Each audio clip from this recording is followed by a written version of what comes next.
Senator Sherrod Brown is on the line with us. Senator Brown, welcome back. How are you? Sorry about being a minute late. That's quite all right. I didn't get to hear your newscast through the phone tonight. Well, and in fact, Shane was going to play Eva Destruction for you as our bumper.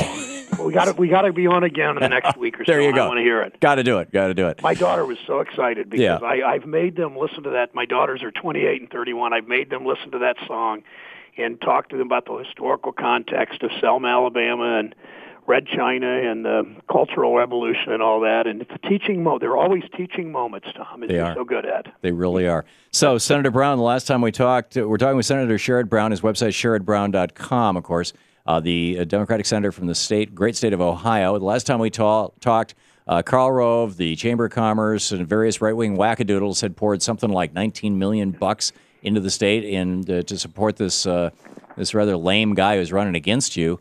How's it going now? Well, they keep adding to it. They did. Karl Rove one of his groups bought another $800,000. They're up to $24 million. I mean, it really is it's $24 million in attack ads, and it's, the cynicism of this. On the one hand, they're trying to suppress the vote by, really trying to exclude low-income people and people with less education from voting, and the elderly poor from voting.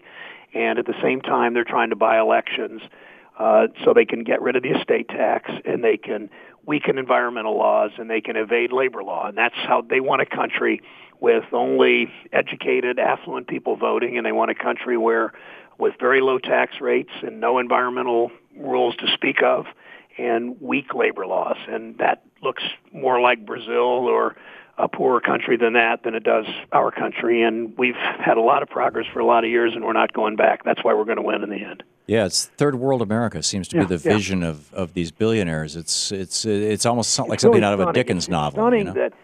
It's stunning that they don't, that the far right and these billionaires and the oil men and women, I mean, not many women, oil men, really believe they're better off if everybody else is poor, when most of us understand. I mean, look at the Clinton years. A whole lot of people got really rich, but so did most of the rest of the country. And I don't care if people get rich, as long as people that are working class, like my wife, had a chance, because her dad carried a union card for 35 years at a utility plant in Ashtabula, Ohio. She got a chance to go to Kent State.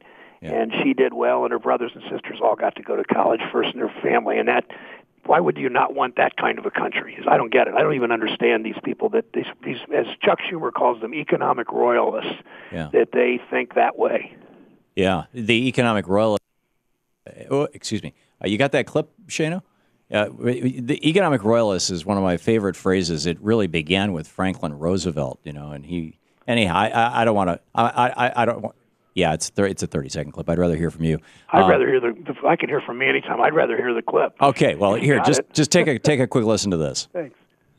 These economic royalists complain that we seek to overthrow the institutions of America. What they really complain of is that we seek to take away their power, and our allegiance to American institutions requires the overthrow of this kind of power. There you go. That's good, isn't it? Franklin Roosevelt taking names and kicking butt. So not only is that good, but how did you know? Did your staff get that so quickly after I used that term?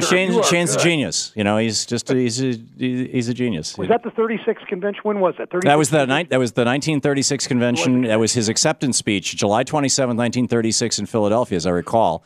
And you recall? Were you there, Tom? No, I actually, in one of my books, Unequal Protection, the book about how corporations became people, I reprinted that entire speech in the book, and I have big chunks of that speech memorized. So there's a few areas where I can just pull these things out and seem amazing, but it's not. July what? 26th?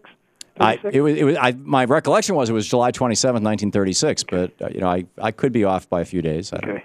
Shane is going to Google this right now, but it was Franklin Roosevelt's acceptance speech for his second nomination for president, and the entire speech is one of the most brilliant. I mean, from beginning to end, there's not a sentence I take out of it. It's one of the most brilliant things I've ever read. And the public kind of bought what he said too, didn't they? Yeah, they did. Yeah, he won in a landslide. Well that year. Yeah, he won in a landslide. My recollection is, again, without being there like you weren't, but that the first time a candidate ever addressed a political convention was Roosevelt in 32.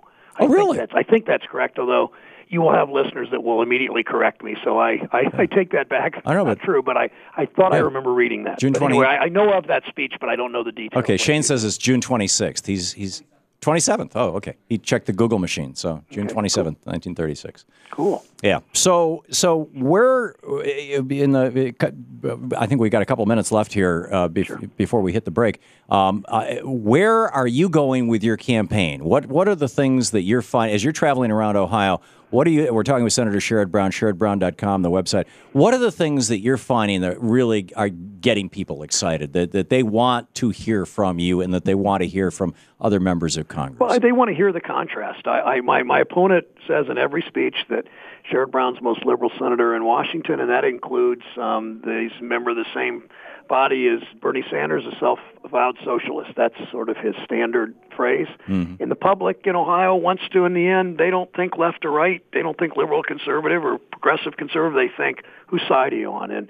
And we just make that contrast on everything from women's health to the auto rescue to the environment to standing up on China on fair trade, to tax cuts versus focus on the middle class. On every issue, it's whose side are you on? And there's hardly a state in the country that doesn't take the progressive side of those questions. Yeah. Most people are very supportive of women's health issues. Most people are very supportive of fair trade. Most people are very supportive of Medicare that not voucherized, privatized, turn it over to insurance companies, Medicare, but Medicare that guarantees a benefit that people paid into their whole working lives. You make that contrast, clearly you win elections, whether it's Ohio or Florida or Nebraska. Yeah, and Bernie's doing a great job in Vermont. I lived there for a decade, exactly right. And it's amazing, the Northeast Kingdom that is very, very poor. Yep. And you drive in the election of 2000, Louise and I would drive around the Northeast Kingdom and see in people's front yards, in a trailer, with a sign out that says, we sharpen chainsaws, and that's what they do for a living, and they're living on $8,000 or $10,000 a year. And there'd be a Bush sign out in front and a Bernie sign out in front. Bernie for Congress and Georgia. It's just amazing that people get it, that when a member of Congress, somebody like yourself, really cares about their issues, about their pocketbook issues, and is really fighting for them, that person is going to make things happen. And people can support that effort and find out what you're up to. Get over to sherrodbrown.com. Senator Brown, after the election, any thoughts on the days? I mean, the days immediately after election, this whole fiscal cliff thing. What's going to be going on? The lame duck session. What are your thoughts about that? Well, a number of thoughts that are probably too much for this show today. But my first thought is that you don't let them use this as an excuse to go after the public programs that we fought for 75 years. I mean, Social Security's worked since the first payment in 1940. Medicare's worked since 1965 when President Johnson signed it and went into effect the next year. Those are guaranteed programs. They're social insurance. They shouldn't be privatized. They shouldn't be cut just because people say everybody's got to sacrifice equally. There's going to be changes in those two programs, but they can never lose their underlying purpose of being public programs for the public and having the universal political support they have. That's fundamental to me. I know there'll be changes, but we're not raising the retirement age because people that work in Congress may not worry about people that do physical labor and can't work till they're 70, but there are certain, to me, incontrovertible and inviolable parts of those programs, and the universal nature of it is fundamental, both of them. Yeah, it is. Let's start with that. Absolutely, and there's already an effort, and it's being funded aggressively by billionaires here in Washington, D.C. to say, we need to cut Social Security and Medicare, and it's good to know that people like you are going to stand as a firewall against that. Senator Sherrod Brown, SherrodBrown.com, the website. Thank you, sir. Thank you always, Tom. Thanks for being with us, and thanks for the great work you're doing.